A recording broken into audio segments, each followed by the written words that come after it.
What's going on, everybody?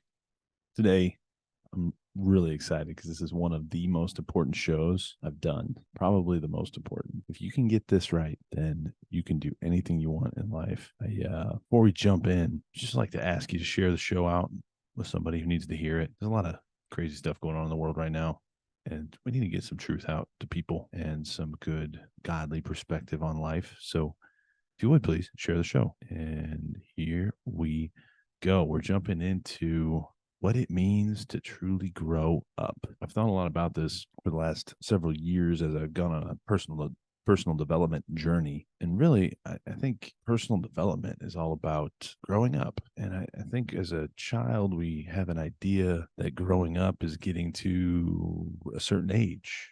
And then all of a sudden we'll be mature and we'll know and we'll have all the answers.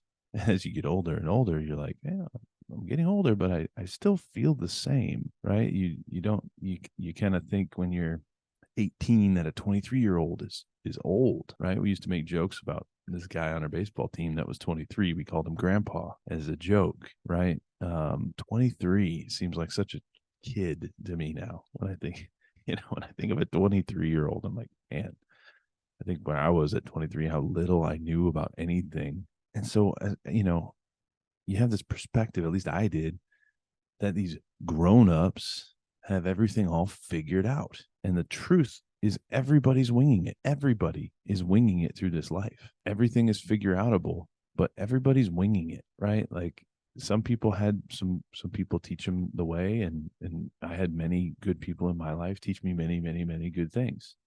And I've been very blessed.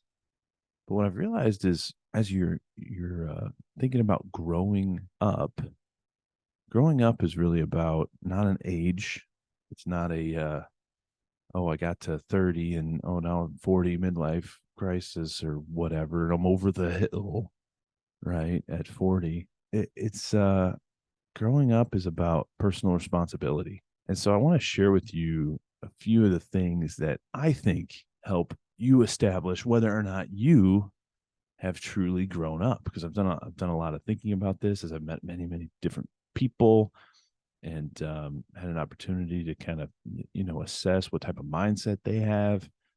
And I'd like to start by reading something from Napoleon Hill, 16 Laws of Success. Doo-doo-doo. If y'all are listening, I've been studying this, but I really like this quote that he uses from Emerson. Our strength grows out of our weakness. Not until we are pricked and stung and sorely shot at awakens the indignation which arms itself with secret forces. A great man is always willing to be little. While he sits on the cushion of advantage, he goes to sleep. When he is pushed, tormented, defeated, he has a chance to learn something. He has been put on his wits, on his manhood. He has gained facts, learned his ignorance, is cured of the insanity of conceit, has got moderation and real skill. The wise man always throws himself on the side of his assailants. It is more his interest than it is theirs to find his weak point. Blame is safer than praise. I hate to be defended in a newspaper. As long as all that is said is against me, I feel a certain assurance of success. But as soon as honeyed words of praise are spoken of me, I feel as one that lies unprotected before his enemies. So how do you handle criticism? Do you welcome it? Do you get frustrated or defensive when criticized? Do you still have a negative reaction to criticism? Because if you do, it's a really good sign you haven't grown up. If someone can criticize you and you get defensive and emotions get elevated and you can't objectively take that, even if you don't agree with it, but just hear it and that's fine and move on, then you haven't grown up.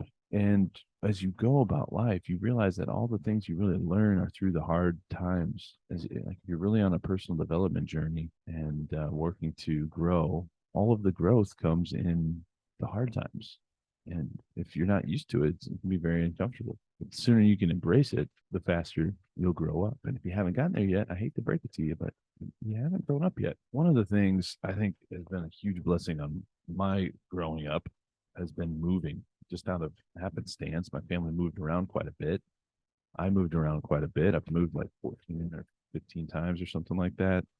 Several times on my own while at school, a couple times after school on my own, lived in new cities on my own where I didn't know anybody or very few people. And there's something about being forced, into self-reliance and not, being at home and, mommy and daddy are just down the street, come bail you out if anything goes wrong, right? Like, yeah, I've been blessed and been in a situation where if I really needed it, I could rely on my family. And I think that's great to have that support structure and very healthy. So for all of those that have it, count your blessings because it's awesome. But if you've never moved to a new city and had to start over and meet all new friends and start going to a new church and try new things and get a new job and figure all that stuff out, I really don't think you've grown up. I think you still have a childlike mindset in certain ways. And you think about Bible stories like Abraham, right? He was forced to go on his great adventure, leave Ur, go out on his own, away from his family. And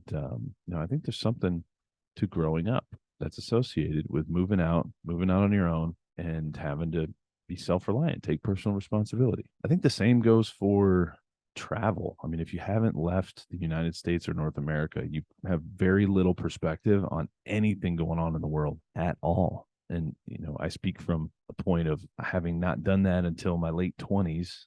I went over to Thailand, connected through Japan, Tokyo, through Taipei, Taiwan, Bangkok, went to Phuket. That was fun.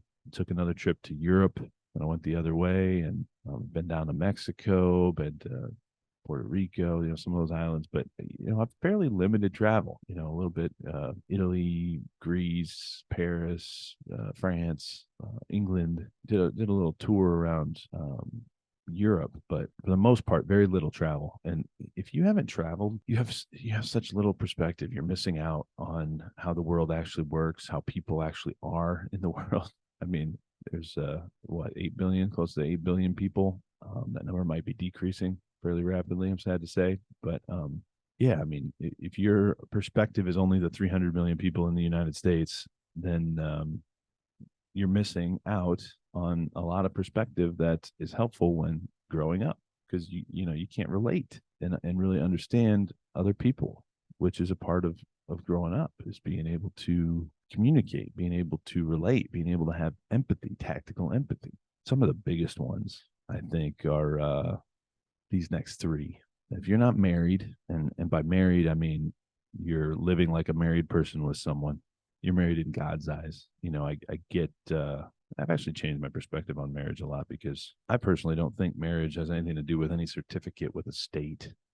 So, if you're living with someone in a way that married people would live, then you're married in God's eyes. If you're doing things that married people do, to like two becoming one flesh, you're married. Now, you might not treat it that way mentally, but many do.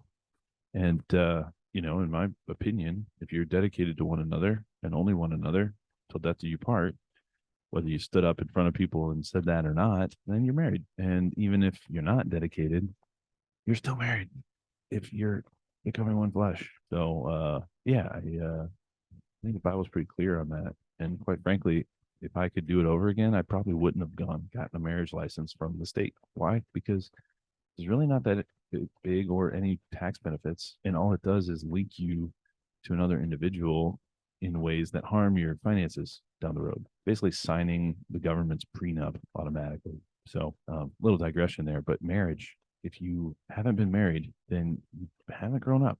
If you don't know what it's like to sacrifice for another person, put yourself aside to be willing to honor and respect your husband, even when he's not honorable and respectable, to be willing to sacrifice and give your life and love your bride as Christ loved the church. You haven't had to do that. You haven't grown up. Maybe there's other ways to do that in callings. It's very hard to replicate any learnings that can come from being married. Children, oh man, you haven't had children. Ooh, you have not grown up, right? And I think there's ways to maybe do this adopting and ways to do this serving, helping children, serving and taking care of family, maybe elderly family, there's ways to learn a lot of the similar lessons, but having your own children, I don't really think there's anything like it. And it's really hard to fully grow up and have perspective on the world once you've had children. And highly recommend doing that in a godly, married home environment where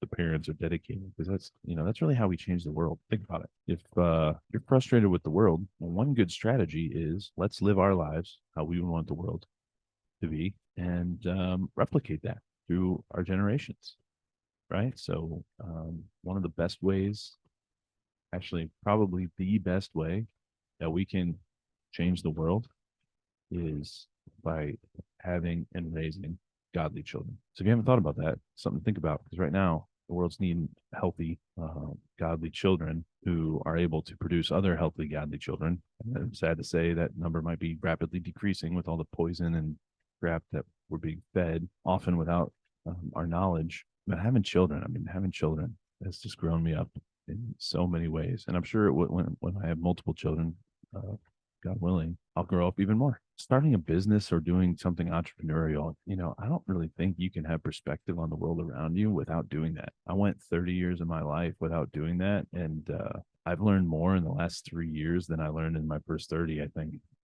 Like, no joke. I just, I don't think if you haven't had the experience of trying to be a producer instead of a consumer of everything around you, then you haven't grown up. And you're probably that person that gets all frustrated at the bad waiter at the restaurant, or having to wait for something. You probably get road rage in traffic, and you probably get ticked when your coffee's taking a long time, or you just have little perspective on how anything works around you, and how hard it is to create a good business and a good experience for people. And I don't think, if you haven't done that, I don't think you've fully grown up yet. Some of the more basic ones, but these come down to personal responsibility. If you've never really gone through a time where you've had no money or very little money, that's all relative, I think I could say. But I remember days in college where I had very little money. I'd skip meals to make sure I could pay rent. Typically, I'd squeeze down to like my last semester, last few months, a couple months. My dad had to help me with rent. My rent was only like $333. I remember it because it was like exactly $333, split 3 ways, 1,100 split 3 ways with my 2 other roommates. But yeah, $333 a month. So, there were months, the last couple of months, where I didn't even have $300 to pay rent, and I had to call my dad. But then I'd come home and work all summer, and make a few grand, and that money would last me the whole year. Paying all my rent, all my food, all that stuff. And I was very blessed to have a internship, have a job and have income and be able to do that and be on scholarship. Or, I couldn't have even done that. But if you visited my apartment, it wasn't exactly in college. It wasn't exactly glamorous. I remember my parents visiting me for the first time, and they had actually, they didn't visit my university until my 5th year with the university, I think. And when they showed up at my apartment, they couldn't believe I lived there. We caught mice like 5 nights in a row, and then gave up because we were so broke. We didn't want to keep spending money on mouse traps, stuff like that, right? But that's character building. That going through that grind. You heard Emerson kind of talk about it a little bit. That those challenges build you. They build you into someone who's done it, been through it, had experiences, and can relate. And I think it's just incredible experience to have to become self-reliant. And the sooner you can take personal responsibility for doing your laundry, doing your keeping your space clean. I'm not the best at that yet, but working to improve. You learn to do what needs to be done. And I think ultimately personal responsibility, growing up, is getting to a point where you're no longer blaming anyone.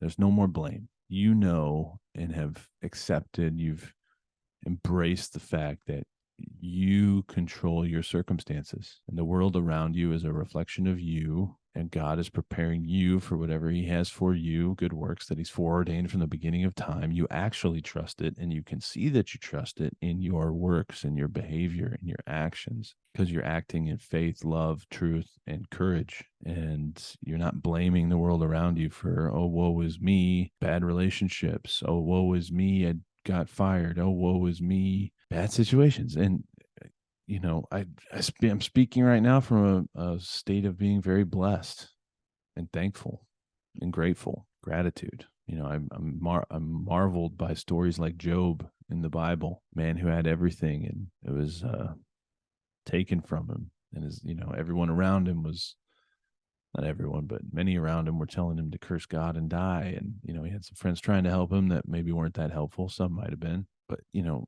idea that through time we have an eternal God and we're living in time, and that could mean that we already have all of those gifts and promises of God, and we can't see it with our eyes yet. Maybe we don't feel it yet, but maybe we can. Ask and you shall receive, seek and you shall find. If you're listening to this and you haven't, any of this triggers you, any of this makes you feel defensive, then I have to say you probably haven't grown up. So I'd encourage you: pray, seek, find, knock, and it shall be opened. Share this show out with somebody that needs to hear it. I know there's people out there that need to hear this show and hear this perspective. Some people out there in the world, including me, who's still growing up day after day, but at a point where I've acknowledged that I'm responsible for my results. I create my own circumstances, and I don't blame anybody for anything around me. I take responsibility, and that is the ultimate point at which you're truly growing up. Share this out. Love y'all. Go lead everything.